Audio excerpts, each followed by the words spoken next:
Les enfants de Gorre. Lu par le Strige.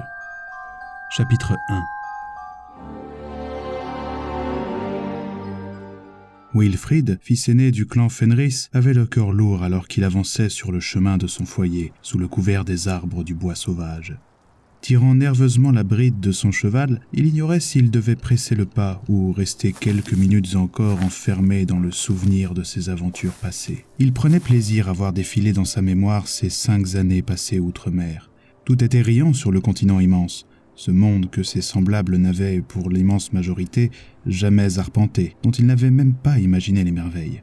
Il revoyait les paysages vallonnés, la douceur du soleil et l'élégance des gens, des hommes et des femmes, même si ces dernières avaient davantage retenu son attention. Le raffinement qui, là-bas, tenait lieu de mode de vie, avait, à son arrivée, bousculé les habitudes et l'humilité de son caractère celte. La Gaule, que certains commençaient d'appeler la France, était bien différente de la Bretagne, malgré leurs racines communes. L'influence romaine y avait semé une sorte de douceur de vivre qui contrastait avec la gravité des Bretons, perchés sur leur île brumeuse. Le soleil lui manquait déjà. Le roi Ban de Bénoïc et son frère Bohort de Gaune avaient su lui accorder une hospitalité comme il n'en avait pas connue pendant ses années dans le nord de son île natale, tant et si bien qu'il ne savait comment les en remercier un jour. Il lui avait encore prodigué une éducation de choix par l'étude de nombreux livres, l'apprentissage de l'art militaire et la formation de chevalier en tant qu'écuyer du roi. Seul nuage dans ce ciel magnifiquement bleu, Wilfrid n'avait pas eu l'occasion d'achever cette formation qui aurait dû le conduire sur la route des honneurs et des hauts faits. Le roi Ban, quelque peu réservé quant à son mérite, lui avait recommandé de poursuivre son étude du code de la chevalerie pour en comprendre les enjeux. Les tâches d'un roi, d'un grand seigneur servent la chevalerie plus sûrement que les prouesses, et le peuple aura autant besoin de toi que les princesses en détresse, lui avait-il dit en guise d'adieu. Et Wilfrid méditait encore sur ces phrases sibyllines. Ainsi, il revenait non pas chevalier, mais simple écuyer. Bien formé, certes, prêt à devenir le seigneur des terres de Thorgelsen, mais dénué de tout statut qui permît d'affirmer une autorité quelconque. Il demeurait le fils aîné du seigneur Folkart, le loup blanc du Nord, en pamoison après une blessure terrible reçue lors de la dernière grande guerre, et dont on ne savait s'il avait la moindre chance de guérir. Le domaine restait entre les mains de Dame Marianne, l'épouse de son père et mère de ses frères. Lui n'avait guère connu sa génitrice, morte en couche, et cela laissait en lui une sorte d'absence dès qu'il essayait de se figurer l'image parentale. Ban et Bohort avaient représenté ce qui se rapprochait le plus de figure paternelle. L'équité avait été un déchirement que n'apaisait nullement le retour à la maison, bien au contraire. Loin de s'empresser, le jeune seigneur traînait la patte, écartelé entre 2 regrets et 2 promesses. Allait-il accepter son destin de futur seigneur forestier de Gorre et gérer les marches du royaume avec sagesse et placidité, ou écouter ses rêves d'enfant et courir l'aventure pour devenir un preux chevalier ?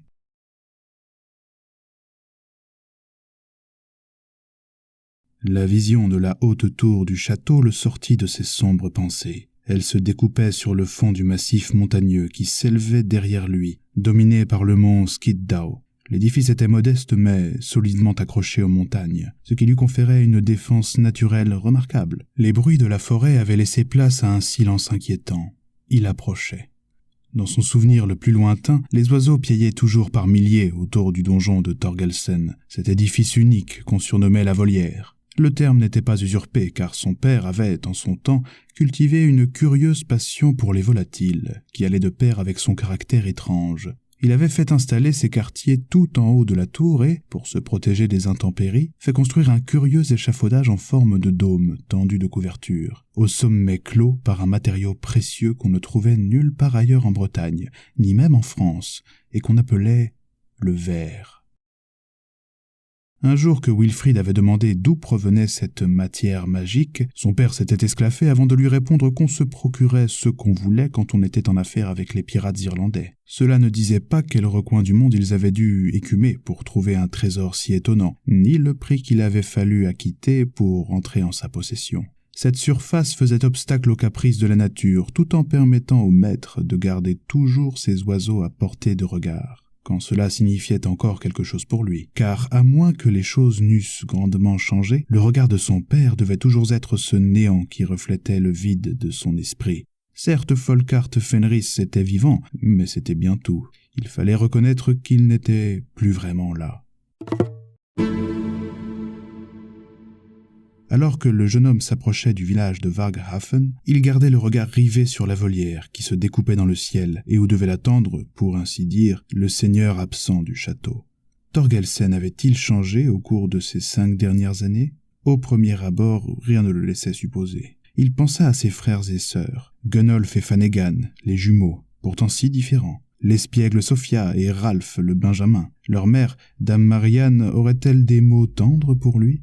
Il en doutait, s'attendant plutôt à l'habituelle politesse affectée que la dame originaire d'Escavalon avait cultivée toute sa vie. Il espérait davantage de la part de ses frères, la meilleure raison à son retour. Le loup en sommeil n'était pas voué à se réveiller. Il arriverait bien un jour où sa belle-mère lui reconnaîtrait son droit de diriger le domaine. Ce jour-là, Wilfrid le redoutait. Quelle que soit sa position dans la ligne de succession, l'ambiguïté de sa situation le laissait perplexe quant à son avenir en tant que seigneur. Comment succéder à une légende ? Le couvert de la forêt se trouvait à présent bien derrière. Surpris par le vent froid qui s'engouffrait sur les plaines sans obstacle, il releva le col de sa cape en frissonnant, de froid ou d'émotion, il n'aurait pu le dire, et traversa l'étendue recouverte de boue froide, de laquelle quelques paysans tentaient d'extraire quelques maigres récoltes. Le seigneur des lieux fit son entrée dans le village.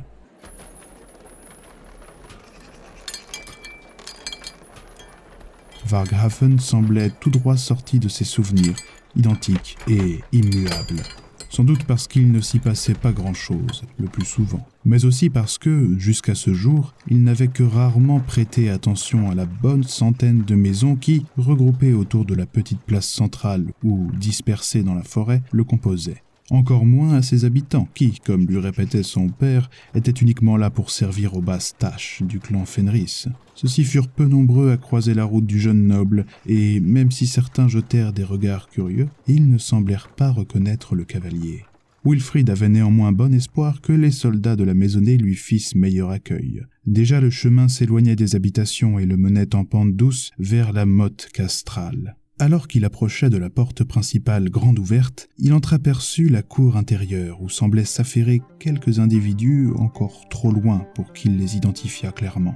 À l'entrée, 2 soldats jouaient aux dés. Tout à leur activité ludique, ils ne prêtèrent nullement attention à lui. Voilà un comportement qui, de l'autre côté de la mer, aurait été jugé répréhensible. N'importe quel rôdeur ou chevalier brigand aurait pu faire son affaire de 2 gardes mal fagotés et inattentifs. Ce n'était certainement pas une manière de garder un château. Alors que Wilfrid, bouillant intérieurement, s'apprêtait à s'annoncer, il fut interrompu par 2 bruits inattendus. Le premier provenait de la cour et émanait d'une voix connue. C'était un cri, bientôt suivi d'une bordée de jurons. Un jeune homme marcha d'un air décidé en agitant de tous les côtés une épée d'exercice. La blondeur de sa chevelure, sa démarche nerveuse et les traits de son visage ne laissaient aucun doute sur son identité, même si Wilfrid n'avait pas anticipé que le jeune garçon, laissé sur place 5 ans auparavant, se serait métamorphosé en un jouvenceau qui prenait déjà les traits et le galbe d'un homme.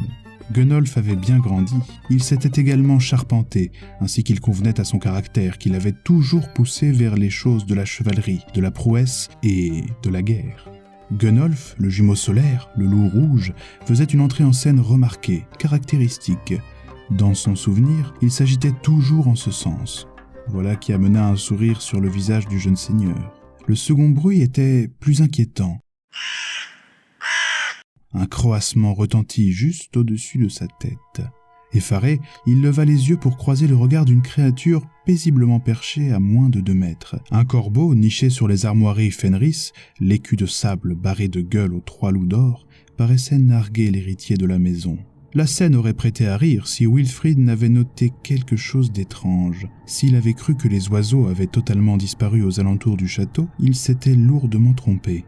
Le corbeau n'était pas seul, bien au contraire, mais entouré de toutes sortes de volatiles sur tous les perchoirs disponibles, pans de murs, moellons du chemin de ronde, toitures et sommets des tours, incroyablement nombreux et, surtout, incroyablement silencieux. Et tous le regardaient fixement, sans bruit.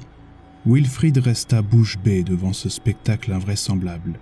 Perdu dans sa contemplation, il ne prêtait plus attention à ce qui se passait autour de lui. C'est alors qu'un 3e son, plus intense que les précédents, le ramena à la réalité. Le cor, employé pour annoncer l'arrivée d'un visiteur, sonnait à tout rompre.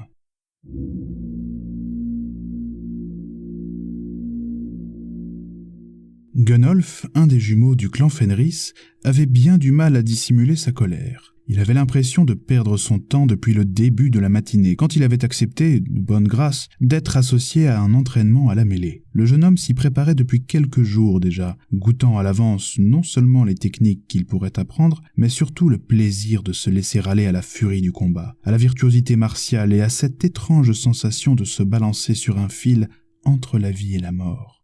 C'était dans cet équilibre précaire que résidait l'âme du guerrier, lui avait-on dit un jour. Et le jeune Gunnolf Fenris n'avait jamais oublié cette maxime.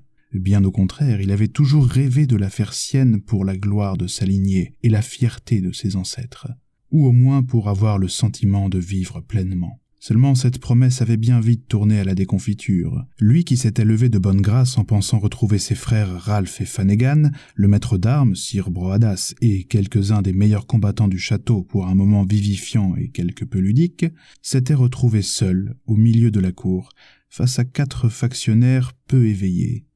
Sir Broadas était parti faire la chasse aux frères déserteurs en tonnant 1000 insultes sans doute fort inspirées, mais incompréhensibles, car prononcées dans son jargon bégayant. D'une certaine manière, le jeune homme prenait cette débandade avec une certaine philosophie, car il savait à quoi s'en tenir avec ses frères cadets. Le plus jeune des deux, Ralph, le dernier de la fratrie, n'était pas l'être le plus docile du monde. Il prenait un malin plaisir à jouer de sa situation de Benjamin pour semer le trouble avant de se replier stratégiquement dans les jupons de sa mère. Ralph n'écoutait pas grand-chose et n'obéissait jamais. Les excès les plus rageants de son caractère transparaissaient quand il refusait d'obéir même à ses frères, ce qui était une bravade directement dirigée contre sa position d'aîné. Gunnolf se sentait responsable de la famille et il n'accordait à personne le droit de lui en contester l'autorité. Certes, de ce côté, il n'avait rien à craindre de son jumeau, Fanegan, qui lui aussi avait négligé de participer à la bataille. Gunnolf se doutait que les motivations de son frère n'avaient rien à voir avec la désobéissance faite loi qui animait Ralph. Pour autant, le caractère de cet autre frère était autrement inquiétant que celui du Benjamin. Fanegan était... Aucun autre mot ne lui venant en tête, Gunnolf devait se rendre à l'évidence. Fanegan était... fou, tout simplement. Parfaitement fidèle et attentionné d'ordinaire, le jumeau pouvait se transformer en l'espace de quelques minutes, se mettre à fuir toute compagnie et agir comme si le monde extérieur avait cessé d'exister. Quand après plusieurs heures de divagation il retrouvait son état normal, il clamait que des voix l'avaient appelé et qu'il n'avait évidemment rien trouvé de mieux à faire que de les suivre. En réalité, son jumeau cultivait sans doute un peu trop assidûment le goût du bizarre et se voyait comme l'héritier de la légende paternelle dans ce qu'elle avait de plus dérangeant. Il n'était jamais aussi agité que lorsque les oiseaux venaient se réunir autour du donjon, une habitude prise à l'époque où Folkhart Fenris était le très redouté premier seigneur forestier du royaume de Gore, avant qu'un coup en traître, asséné, comme on eût pu s'y attendre, par un Irlandais, ne mette un terme à ses aventures en le plongeant dans un coma prolongé dont il ne sortirait probablement jamais. Alors on avait cultivé sa légende, qui reposait en partie sur la peur qu'inspirait le chevalier au loup, capable, d'après les dires, de commander aux animaux et de les diriger contre les ennemis du royaume. De nombreux témoins rapportaient des images de bêtes sauvages menées au combat, d'oiseaux espionnant les lignes ennemies, mais tout ce dont Gunnolf Fenris pouvait témoigner, c'était d'une surabondance de volatiles autour du donjon quand l'orage grondait sur les montagnes, au nord, et que le château leur procurait un abri aussi sûr que la forêt. Surtout si le barde Ciaran leur apportait de la nourriture pour alimenter la légende.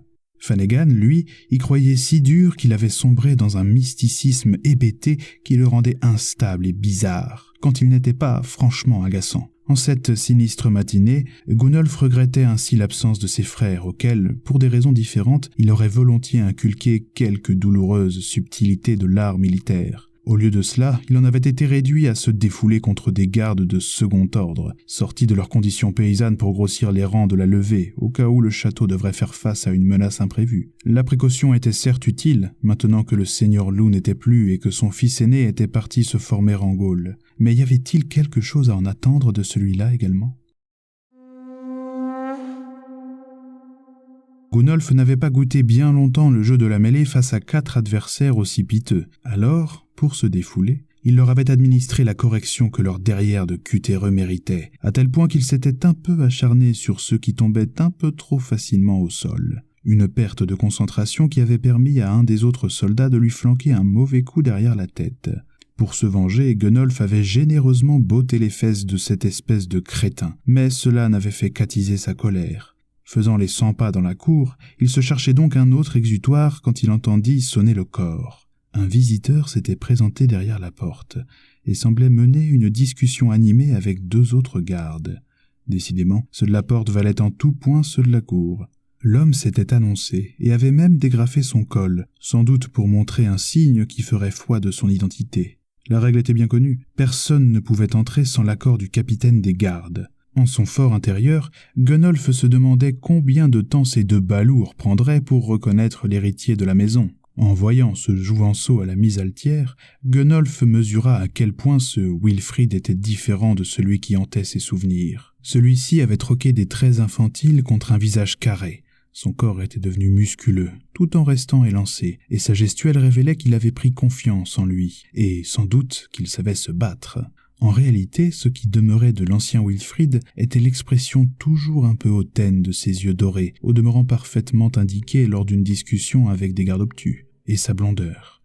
Une blondeur de champ de blé sous le soleil d'été, pure et lumineuse, qui n'avait pas varié d'une nuance depuis son départ. Rien que cette teinte de cheveux suffisait à l'identifier comme un Fenris, car c'était un trait partagé de tous les enfants de Folkart, la blondeur des gens du Nord inconnu. Peu importait la couleur des cheveux de la mère, elle l'emportait toujours, même si, dans le cas de Gunnolf, les cheveux roux de Marianne avaient laissé leur empreinte. Sa chevelure tirait un peu plus vers le rougeâtre que celle des autres. Cela lui avait valu, dans sa prime jeunesse, le surnom de loup rouge par son père. La seule exception de la famille demeurait ce corbeau de Fannegan, le loup noir, avec sa chevelure de jais. Une exception bizarre, mais rien n'était normal chez Fannegan. Tout était davantage nocturne, ténébreux et lunaire. Pendant que Gunnolf se laissait aller à ses réflexions, la discussion s'éternisait à la porte. Voyant que l'affaire ne semblait pas en voie de résolution, le jeune homme se résigna lui-même à faire le travail de capitaine des gardes. Il se dirigea vers la porte, s'apprêtant à héler ses hommes, mais il n'eut pas le temps d'ouvrir la bouche. Les gardes, quant à eux, furent bousculés par une forme qui vint s'interposer et occuper tout l'espace devant la porte. Une voix grave retentit dans le silence. Le propriétaire de cette grosse voix bègue, aussi grand et costaud qu'un ours, se nommait Sir Broadas l'Espagnol. Ce colosse de la nature, aux poils courts et rouges comme le sang ornant un visage au teint olivâtre, occupait la fonction de chevalier lige, et personne n'osait se mettre à travers de son chemin. Sir Wilfrid, l'héritier de la maison, afficha un large sourire, pas mécontent d'avoir été reconnu. « Sir Wilfrid, vous êtes revenu !» Même dans les effusions, la langue de Sir Broadas hésitait, mais dans les gestes, il savait être direct. Il prit le jeune homme dans ses bras et le souleva de terre. « Ah, bienvenue !»« Eh bien, je ne m'attendais pas à un accueil si chaleureux, mon cher Broadas. Ça fait du bien d'être de retour, si c'est pour être bercé dans vos doux bras. » Broadas fit mine de ne pas avoir saisi l'ironie, et continua de secouer son futur seigneur pendant quelques secondes. Gunnolf prenait un grand plaisir à observer la scène. « Ah, moi aussi, ça fait plaisir, ça fait plaisir, Sir Wilfrid. »« Non, c'est seulement Wilfrid. »« Tiens, il n'est pas chevalier ?»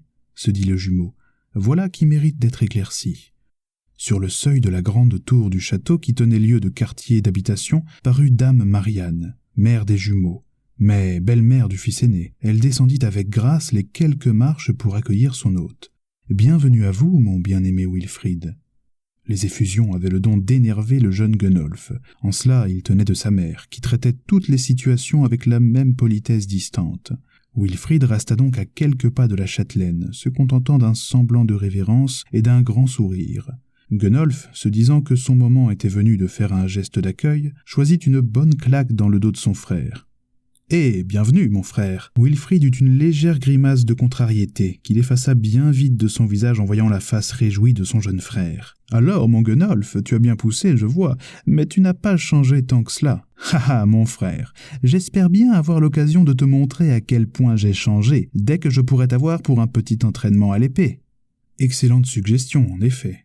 Si les qualités guerrières que l'on prêtait aux continentaux avaient laissé une empreinte quelconque sur son aîné, il était absolument disposé à en faire l'expérience le plus rapidement possible. Certes, Gunny, mais ça prendra un peu. Un peu? Combien de temps? Wilfrid lui répondit seulement par un léger sourire en coin avant de se retourner vers dame Marianne, à laquelle il demanda sans plus de formalité « Père est-il réveillé ?» La châtelaine eut un mouvement de surprise. « Ah non, hélas non. Pourquoi cette question ?» Wilfrid ne formula aucune réponse. Il leva la tête silencieusement et jeta un regard circulaire vers les hauteurs. Gunnolf le suivit, se demandant ce qu'il essayait de signifier par là, en indiquant un ciel banal et absolument vide de tout, si ce n'était de quelques nuages épars. Puis le jeune héritier reporta vers lui un regard contrarié qui le laissa dubitatif. « Si vous voulez bien me suivre, Wilfrid, nous allons préparer vos quartiers. Ne vous donnez pas grand-peine, madame, vous n'ignorez pas que je ne vais pas tarder à repartir. »« Repartir où ?» Gunnolf n'avait pas pu s'empêcher de s'inviter dans la conversation. « Sache rester à ta place », lui intima sa mère. « Mais, puisque mon frère veut le savoir, » intervint calmement Wilfrid. « Il se trouve que le roi Malao organise un des plus grands tournois de chevalerie que le Nord ait vu. Toutes les grandes familles y sont conviées pour déterminer qui, parmi les grands seigneurs du Nord, se rendra au tournoi de Winchester pour la Noël. »« Oh, oui, je doute même que le Nord ait déjà vu un tournoi de chevalerie, grand ou petit, » se dit Gunnolf. Mais peu importait en réalité. La simple mention d'un tel événement venait de soulever en lui un enthousiasme qu'il avait du mal à dissimuler. Il se trouvait à court de mots, mais son esprit, lui, bouillonnait déjà d'idées désordonnées. Dame Marianne fit volte-face et rentra dans la tour. Wilfrid, qui lui avait laissé la préséance, s'apprêtait à la suivre, mais il dut d'abord affronter une volée de questions de la part de son petit frère. « Dis-moi, Wilfrid, est-ce vrai que toutes les grandes familles du Nord seront présentes à ce tournoi ?» Il le faut, toute famille souhaitant présenter un héritier potentiel à la couronne de Bretagne n'aura qu'une seule occasion de lui faire ses preuves. Un héritier à la couronne de Bretagne? Quelle drôle d'idée! Pas tant que cela. Le roi Uther n'a pas d'héritier, et cette idée lui est venue pour désigner le meilleur prétendant au sein de son royaume. Il n'a pas d'héritier présomptif? Non, et tu sais que dans les règles de la chevalerie, la valeur se manifeste dans la prouesse. Uther est friand de prouesse guerrière, alors il s'est persuadé que l'homme le plus digne de lui succéder serait le plus à même de désarçonner les autres. Ce n'est pas ainsi que je procéderai, mais beaucoup de nobles y trouvent leur compte. Tu veux dire même les nobles du Nord? Je pense qu'ils seront presque tous là. Une famille qui n'aurait aucune prétention à la couronne enverrait-elle quand même des représentants? Oui, je le pense. Je n'ai moi-même aucune volonté de revendiquer le trône. Pourtant j'irai. J'y ai été mandé, sur ordre du roi Urien. Mais comptes-tu y aller seul? Il va te falloir une escorte. Pour le moins, Wilfrid avait cessé de l'écouter, se dirigeant à la suite de dame Marianne, et Gunnolf se demanda s'il avait éventé ses intentions. Après tout, les motivations profondes qui animaient le jumeau solitaire ne faisaient l'objet d'aucun secret au sein de la famille Fenris. La présence des grandes familles du Nord au sein du tournoi le laissait généralement indifférent, à l'exception d'une seule famille, et, au sein de cette famille, d'une seule jeune femme. Gunnolf, qui se rêvait chevalier, n'ignorait pas qu'à tout chevalier digne de ce nom, il fallait une dame inspiratrice. Lui s'était trouvé une fière guerrière qui l'avait subjugué alors qu'il n'était encore qu'un enfant. Son estime représentait à elle seule le prix qui aurait justifié tous les sacrifices, et quant à son amour, aurait-il osé en rêver? Elle s'appelait Dana, de l'île de Man, héritière de la grande lignée qui protégeait cette île depuis des siècles. Elle s'inscrivait dans une tradition de femme guerrière, comme les peuplades celtes avaient jadis su en produire. Et si l'amour d'une dame suffit à faire de bien des hommes ordinaires des preux, Gunnolf savait que, pour plaire à une femme indomptée, les prouesses qu'on lui demanderait dépasseraient l'entendement. Il s'y était préparé et, porté par cette passion dévorante, il ne laisserait rien ni personne se mettre en travers de sa route. La première épreuve consistait simplement à revoir l'objet de ses désirs. Si le tournoi présentait une opportunité certaine, rien ne garantissait qu'il y serait convié, et cela le mettait en rage. À moins de pouvoir fournir un argument qui ne laisserait aucune alternative à son frère. À moins que... Son plan prenait forme. Mais ce n'était pas le genre de plan que l'on pouvait véritablement mener à exécution seul. Il lui fallait l'aide d'une personne bien précise. Alors que Gunnolf se précipitait vers la grande tour, il entendit derrière lui la voix malaisée de Sir Broadas. « Gunnolf ?» Il se retourna pour lui faire face. « Gunnolf, si tu croises ton frère, dis-lui bien que je lui réserve quelques coups du plat de ma lame. » Le jeune homme fut secoué d'un rire. « Je n'y manquerai pas, Sir Broadas, et je peux même donner un acompte si vous le souhaitez. » Puis il disparut dans l'obscurité de la bâtisse.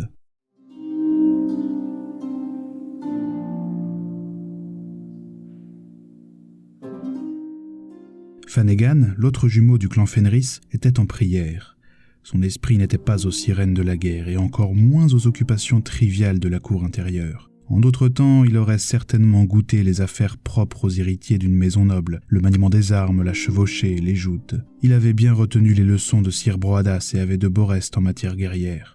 Cela acquis, il s'était tourné vers les choses de l'esprit et s'était montré assidu à la lecture, aux échecs et aux leçons du barde Ciaran, qu'il l'avait longuement entretenu de l'histoire et des chansons des terres celtes qu'il serait amené à administrer, même s'il était conscient que la moitié de son sang provenait d'ailleurs. Surtout, il s'était pris au jeu du seigneur forestier, appelé à veiller sur les provisions animales et végétales du royaume de Gore, garantissant les ressources du territoire pour le compte du roi Urien. Les leçons se passaient en pleine nature, au cœur de la forêt, et l'on apprenait à connaître les animaux, les plantes, à déterminer la quantité d'arbres qu'il faudrait couper et replanter pour assurer l'approvisionnement en bois, défaire les pièges des braconniers et libérer les créatures qui en étaient prisonnières alors que leur dernier jour n'était pas venu. Surveiller encore l'activité pastorale des bergers qui devaient protéger leurs moutons des loups ou des maraudeurs des montagnes, leurs chers voisins du clan Hull.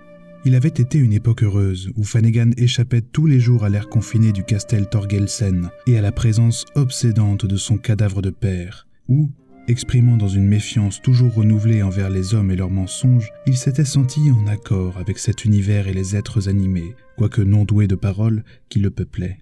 Ceci jusqu'à ce que les 10 animaux se missent à lui parler. Fanegan se souvenait du jour où cela s'était produit pour la première fois. Il se trouvait au cœur du bois sauvage, au milieu d'une clairière où s'élevait un seul et unique arbre centenaire. Le jeune homme appréciait particulièrement cet arbre qui l'impressionnait par ses ramures vénérables et son air solennel. Planté au milieu d'un ancien lieu de culte druidique, un éméton, guère fréquenté mais qu'aucun humain n'avait profané. On pouvait y voir, encore intact, le tracé des voies des cheminements vers l'œil cosmique au centre du temple, dont l'œil vide de l'arbre occupait l'emplacement. Il fallait dire qu'en dehors des seigneurs de cette forêt, les paysans évitaient soigneusement le lieu, qu'ils disaient habité de fantômes ou d'esprits mauvais que les druides avaient, en leur temps, suscités. Aucun des esprits éclairés du clan Fenris ne croyait à ces contes, qui ne faisaient trembler que les crédules. Mais à entendre les histoires du barde Ciaran, Fanegan se prenait à regretter que les druides eussent quasiment disparu. Aussi vrai qu'ils étaient liés à ces némétons faits de pierres ou d'alignements d'arbres, on disait qu'un druide ne retournait jamais complètement dans les limbes à sa mort. Il avait beau avoir quitté son enveloppe humaine, quelque chose de lui et de son enseignement demeurait. L'âme d'un druide pouvait se désincarner pour être aussitôt intégrée à l'arbre le plus proche, auquel il avait rendu un culte sa vie durant et qui, à sa mort, accueillait son essence éternelle. Si bien que celui qui demeurait assez longtemps auprès de l'un de ces arbres sacrés était susceptible d'entendre un druide s'adresser à lui. Alors, pourquoi pas lui ? Un jour qu'il avait encore échappé à la surveillance de Broadas, après une nouvelle dispute animée avec sa mère, Fanegan se dit qu'il serait aussi bien perché sur les branches du vieil arbre creux. Il y prit position et y demeura la journée durant, à l'écoute pour savoir si les légendes étaient vraies. Puis, par inadvertance, il s'y endormit. Le jour fit place à la nuit. Le garçon ne s'en rendit même pas compte, bercé qu'il était dans les frondaisons de l'arbre. Il entendit bien des voix, bien des souffles, dont il ne comprenait pas les mots. Il vécut une magnifique nuit de somnolence dans la lumière bleutée de la pleine lune. Le lendemain matin, il était descendu de force par les hommes d'armes du château. C'est ce jour-là que tout avait commencé. Aussitôt qu'il s'était mis sur le chemin du retour, il avait entendu qu'on l'appelait « Fanegan, Fanegan ». Au départ, il avait pensé que ses compagnons de voyage le semonçaient en lui faisant miroiter la punition qui l'attendait. Se tournant en tous sens avec un air ahuri, il n'avait trouvé que des visages mornes et manifestement peu intéressés par sa personne. Et pourtant, bouche close, des voix humaines ou presque humaines scandaient son nom. Quand il fut enfin seul, il goûta une accalmie, un silence réel à l'intérieur comme à l'extérieur de sa tête. Puis passa un chien errant qu'il connaissait bien pour l'avoir vu mendier plus d'une fois aux alentours du château. Le jeune homme lui proposa une friandise, mais l'animal ne se montra nullement intéressé. Au contraire, il se tint immobile, en position d'arrêt, et le regarda fixement. Puis, il s'adressa à lui, à l'intérieur de sa tête. « Fanegan ? Fanegan ?» Depuis ce jour, le jeune homme demeurait perdu dans ses pensées, le regard dans le vague, souvent tourné vers la forêt dans laquelle, peut-être, l'attendait une réponse. Il pensait que la cause de son tourment en était peut-être aussi le remède, mais rien n'est jamais sûr s'agissant des choses magiques. Certains jours, aucune interférence ne venait troubler son esprit, quel que fût le nombre d'animaux croisés. En d'autres circonstances, le harcèlement se poursuivait une journée durant sans qu'il pût y échapper. C'était particulièrement vrai quand les oiseaux se réunissaient en nombre autour du château. Du temps où son père Folkhart Fenris était valide, la chose se produisait régulièrement et ajoutait à la légende du lien particulier qui reliait ce chevalier à la nature. Mais leur étrange balai n'avait pas cessé après que le chevalier au loup fut devenu impotent. Bien au contraire, certains jours, ils étaient si nombreux que leurs piaillements envahissaient tout, si nombreux qu'ils obscurcissaient le ciel du donjon autour de Thorgelsen. Une telle masse de volatiles de toutes les espèces, soudain rassemblés là où son père gisait, représentait un mystère en soi. Fanegan savait que les oiseaux poursuivaient un but qui échappait aux autres observateurs du phénomène, et surtout, ils ne faisaient pas que chanter. « Qu'ai-je donc fait pour mériter ce châtiment ?» demandait en songe le jeune homme. Les voix se faisaient toujours entendre à des moments inattendus, souvent les moins propices, et elles couvraient parfois celles des êtres de chair qui s'adressaient à lui. Dès lors, le jeune homme apparaissait souvent comme une âme tourmentée et peu encline à user de sa raison. Pour sa mère, il était tout simplement fou. Petit à petit, elle avait commencé par nourrir une crainte de sa personne. La mère aimante qu'il avait jadis connue avait reporté son affection sur son frère jumeau, qui présentait l'avantage, malgré son caractère emporté, d'être capable de répondre aux questions et d'interagir avec les autres êtres humains sans donner l'impression de ne pas être tout seul dans sa tête. Fanegan en éprouvait une farouche jalousie. Aux yeux du barde Ciaran, cependant, la folie du jeune homme pouvait s'interpréter comme une sorte de don au lieu d'être une banale malédiction. Si la légende courant sur son père était vraie et que ce dernier pouvait commander aux créatures de la forêt, alors on pouvait voir dans cette situation une sorte d'héritage paternel et non le signe de la colère des druides. Tel était le discours tenu par le bon précepteur formé aux sources de l'ancienne religion, qui affirmait que ce genre de phénomène n'avait rien de nouveau. Il savait dès lors se révéler une oreille attentive quand le jumeau lunaire était en proie à ses troubles, lui prodiguant conseil et tentant de l'exercer à la concentration. Mais cela ne suffisait que très rarement. Fanegan ? Oh non, pas maintenant. Fanegan se prit la tête à deux mains. Cela ne finirait-il donc jamais ? Un autre jour, une autre voix, des interpellations, mais jamais des messages, jamais une phrase complète qui appelle une réponse ou qui en fournisse une à ses interrogations. Les animaux disaient toujours la même chose, comme s'ils agissaient de concert. À chaque fois, la voix provenait d'une créature différente, mais Fanegan soupçonnait que chacune d'entre elles fût le jouet d'un même esprit. Il était presque curieux de voir d'où celle-ci pouvait venir. Dehors, sur une branche d'arbre assez haute pour arriver en face de la fenêtre, siégeait une mésange. Immobile, elle toisait l'être humain qui la contemplait. Elle avait l'air inoffensive. Surtout, elle semblait dénuée de la moindre crainte. Si la mésange observait son observateur, ce n'était pas en prévision d'une attaque éventuelle, ni sous l'effet de la surprise. Seulement, l'oiseau n'avait rien à craindre de Fanegan. Il le savait, et Fanegan également. Sereine, la créature semblait simplement satisfaite d'avoir retenu l'attention du jeune homme et de pouvoir lui parler. Mais celui-ci voulait-il entendre ? Fanegan. J'arrive. Le jeune Fenris se demanda s'il avait bien entendu. Pour la première fois, on lui délivrait un message. L'objet de ce harcèlement incessant pouvait-il être autre que la seule volonté de le torturer ? Mais que voulait-on lui dire au juste ? « Fanegan, tu viens ?» Cette fois, la voix ne provenait pas de l'intérieur de sa tête. Même s'il lui fallut un instant pour s'en assurer, Fanegan fut rassuré de constater qu'il pouvait encore sentir la différence. En se retournant, il tomba sur le visage juvénile de son frère Gunnolf, qui retenait ostensiblement un ricanement sarcastique. « Toi, tu as encore vu ou entendu quelque chose ?»« Oh non, j'étais seulement en train de jeter un œil au dehors, pour déterminer si je pourrais sortir cet après-midi. Les nuages s'amoncellent au nord, mais je devrais quand même avoir quelques heures de répit avant l'orage, alors... » À ta place, j'oublierais les promenades en forêt. Les événements ne s'y prêtent pas. D'abord parce que Sir Broadas te cherche pour l'entraînement, et ton obstination à l'esquiver commence à lui porter sur les nerfs. Attends-toi à une séance vigoureuse. Oh non. Ensuite, je présume que tu étais trop occupé pour avoir entendu beugler, mais nous avons un visiteur qui veut te voir. Notre frère Wilfrid est revenu de Gaule, et à mon avis, il voudra s'entretenir avec toi. Ah oui ? Mais enfin, tout cela n'est que vétille, si tu veux mon avis. Autant de corvées auxquelles je pourrais peut-être te faire échapper. Ah bon ? Et comment ? Disons que moi aussi j'ai besoin d'un service de ta part, et je pense que tu pourrais bien y trouver ton compte. Voyons, pour commencer, serais-tu tenté de participer à un tournoi ?